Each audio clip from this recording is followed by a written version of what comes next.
Morning students, my self किरण। कल आपने first part में खान पान की बदलती तस्वीर चैप्टर नंबर 14 की हमने आपको कल हिंदी समझाई फर्स्ट पार्ट में। अब सेकंड पार्ट में हम इसके प्रश्न उत्तर करेंगे। आइए सबसे पहले फर्स्ट प्रश्न लिखते हैं हम।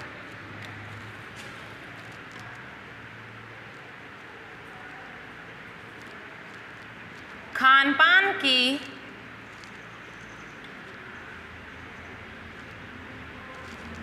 मिश्रित संस्कृति से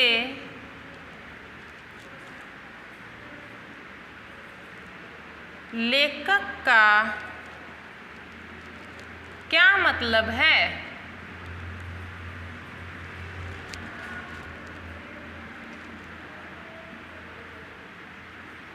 अपने घर के उदाहरण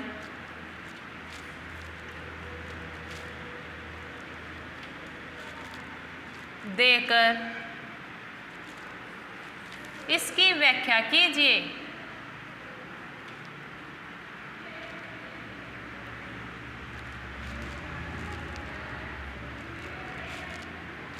जो ये प्रश्न है इसमें कहा गया है कि जो खान पान की मिश्रित सांस्कृतिक है, जो संस्कृति है, तो उसको कैसे हम अपने घर में कैसे उसका यूज़ करते हैं। ठीक है, हमने उसकी व्याख्या करनी है कि लेखक का इससे क्या अर्थ है मिश्रित संस्कृति से, और हमें बताना ये अपने घर से ही रिलेट करके। ठीक है, उत्तर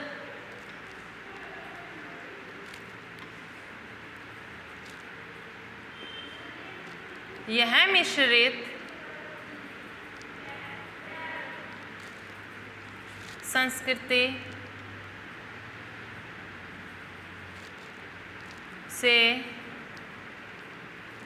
लेखक का तात्पर्य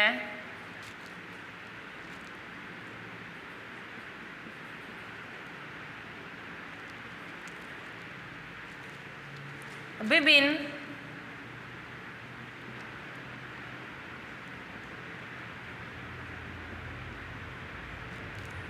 प्रांतों व देशों के व्यंजनों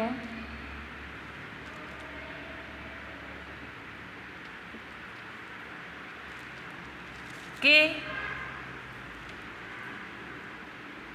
अलग अलग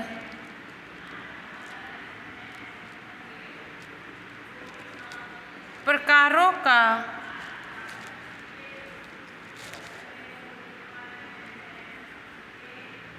मिला जुला रूप है।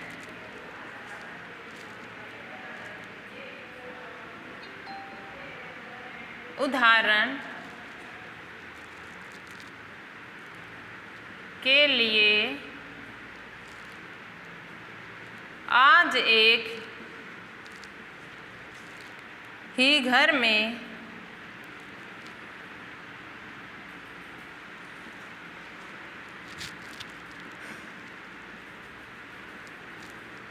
दक्षिण भारतीय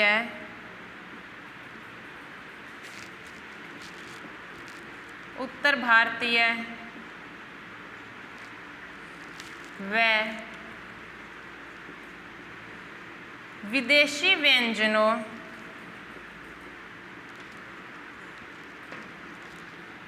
का मिश्रित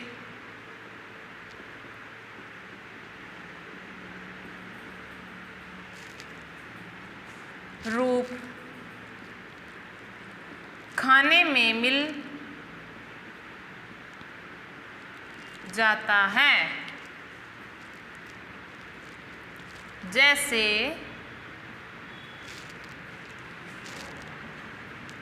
कभी ब्रेड तो कभी पराठे,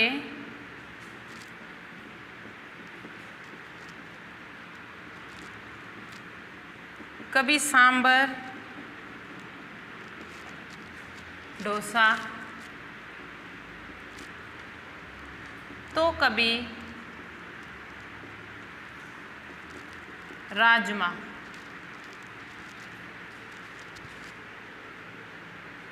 जैसे व्यंजन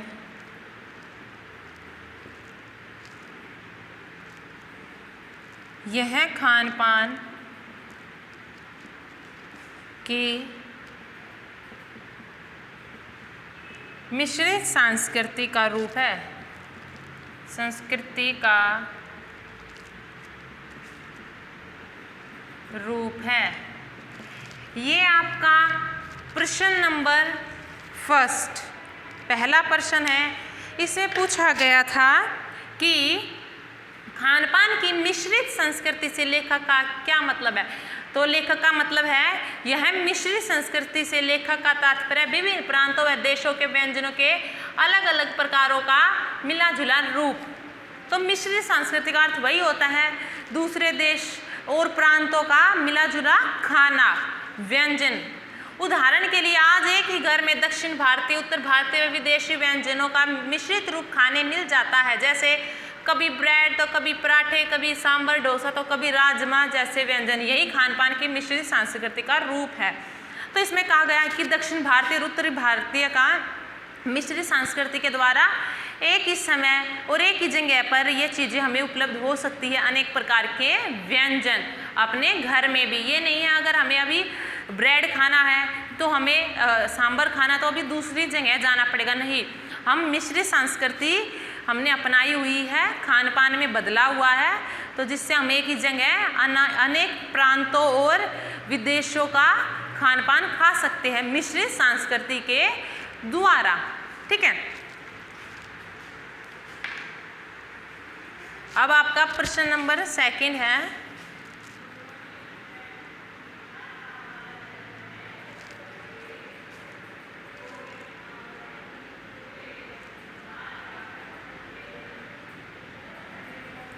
खान पान में बदलाव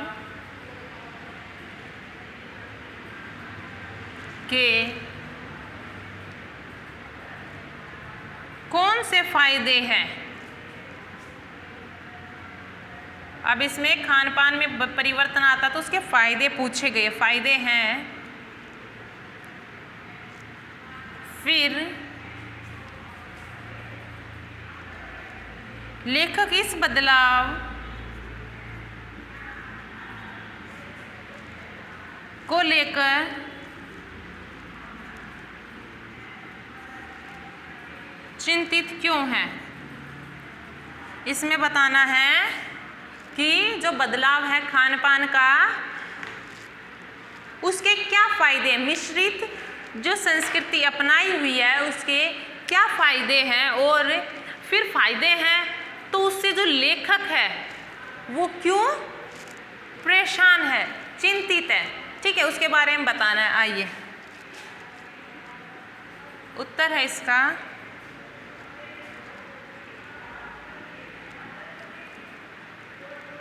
खान पान में बदलाव से। ठीक है, फर्स्ट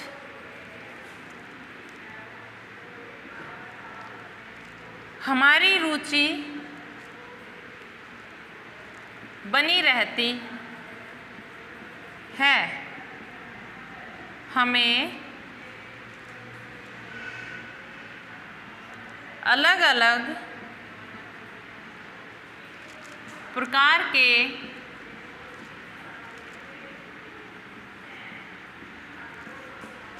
व्यंजनों को खाने का मज़ा मिलता है।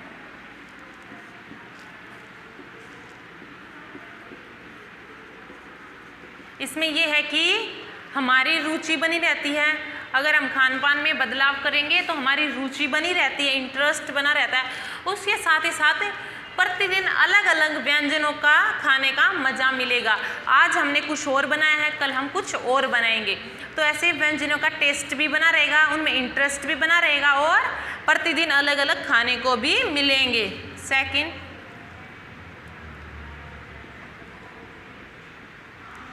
इससे भारत की एकता बनी रहती है। इसके बाद भारत से एकता बनी रहती है। थर्ड, समय की बचत होती है, समय की बचत होती है। फोर्थ, इसमें परिश्रम भी कम लगता है।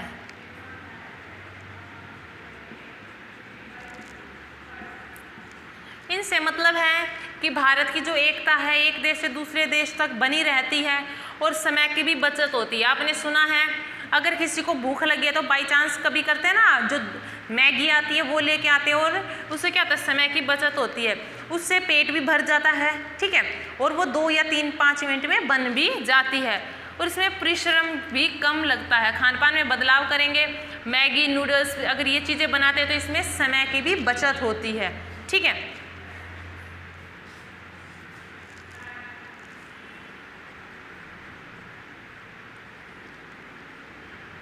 खान पान के इस बदलाव से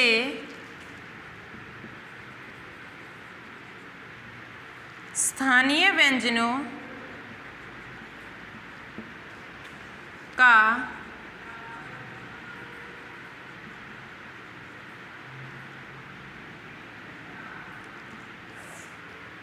इसमें आएगा कि जो स्थानीय व्यंजन हैं उसमें कैसे कैसे उन पर प्रभाव पड़ रहा है उसके बारे में हम इसमें जानेंगे।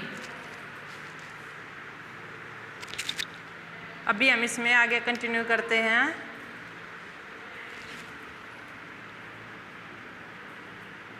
खान पान के इस बदलाव से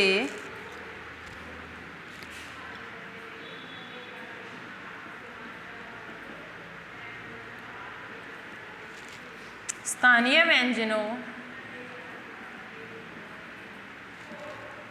का अस्तित्व खतरे में है।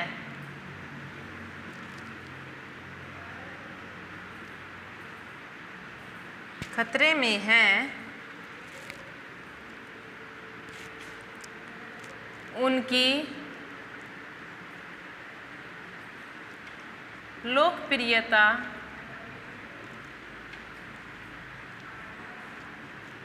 कम हो रही है तथा यह हमारे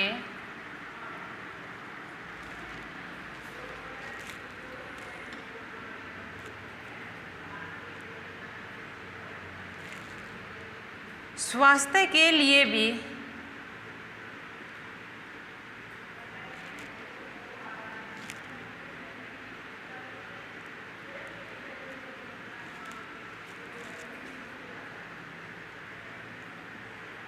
लाभदायक नहीं है।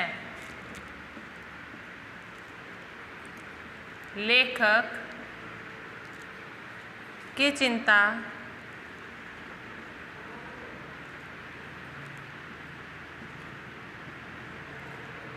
का यही मूल कारण है। ये इसका आपका उत्तर कंप्लीट कि लेखक की चिंता क्या है कि जो स्थानीय व्यंजन हो रहे हैं वो उनका जो अस्तित्व है वो ख़त्म हो रहा है प्रतिदिन। जो उनकी पहले जो लोकप्रियता थी, पहले सब उनसे खरीदते थे, ठीक है, तो जगह जगह उपलब्ध भी हो जाते थे वो व्यंजन। अब उनकी जो उनका जो अस्तित्व है वो खतरे में। क्यों? क्योंकि अभी काफ़ी सारे व्यंजन वो अपना लिए गए हैं मिश्रित संस्कृति के अंतर्गत, तो इसलिए वही उनकी चिंता है स्थानीय व्यंजनों के लिए। अब इसमें प्रश्न नंबर 3,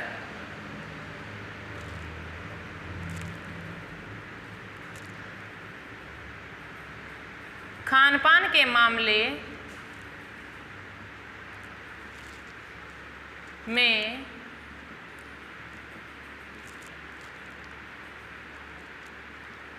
स्थानीयता का क्या अर्थ है? अब बताना है स्थानीयता का क्या अर्थ है इसमें, खान पान के मामले में। ठीक है, उत्तर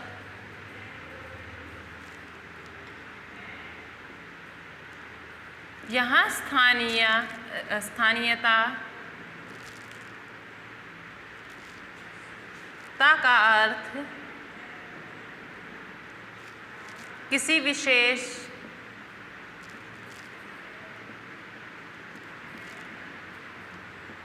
प्रांत के लिए के लोकप्रिय व्यंजन से है, जैसे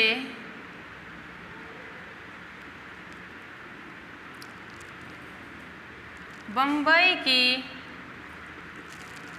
पाव भाजी, दिल्ली के छोले भटूरे,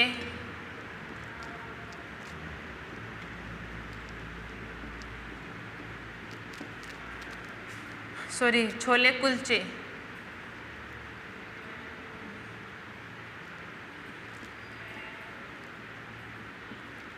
मथुरा के पेड़े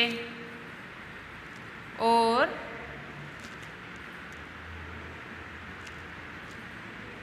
आगरा के पेठे।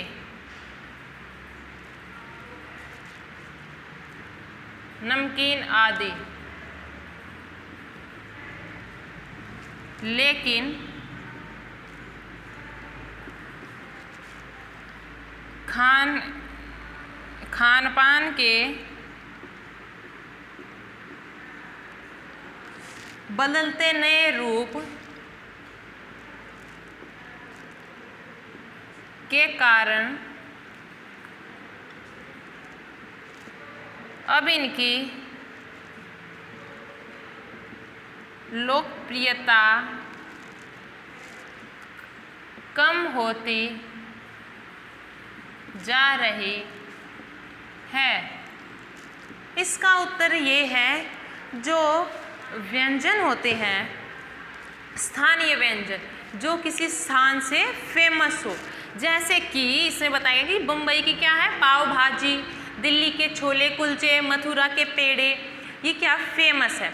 लेकिन जब हमने खान पान अपना लिया है, मिश्रित खान पान अपना लिया है, उसके कारण इनकी जो लोकप्रियता है वो कम होती जा रही है। कैसे? दिन पर दिन हमें ये खाने के बजाय हम क्या खाना ज़्यादा पसंद करते हैं?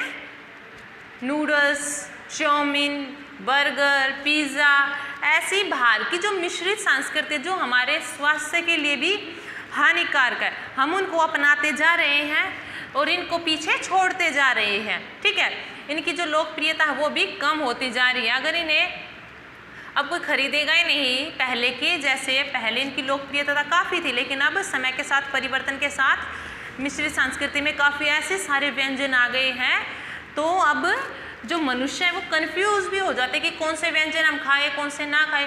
तो जो स्थानीय व्यंजन होते हैं, जो स्थान से फेमस होते हैं, वो अब कम होते जा रहे हैं, उनकी लोकप्रियता कम होती जा रही है। ये आपके चैप्टर नंबर 14 के खान पान की बदलती तस्वीर के प्रश्नोत्तर हैं। ठीक है, अगर आपको कुछ समझ नहीं आया तो आप कमेंट बॉक्स में कमेंट करके पूछ सकते हैं और मेरे इस चैनल को सब्सक्राइब जरूर करें। थैंक यू वेरी मच इस वीडियो को देखने के लिए। Thank you very much.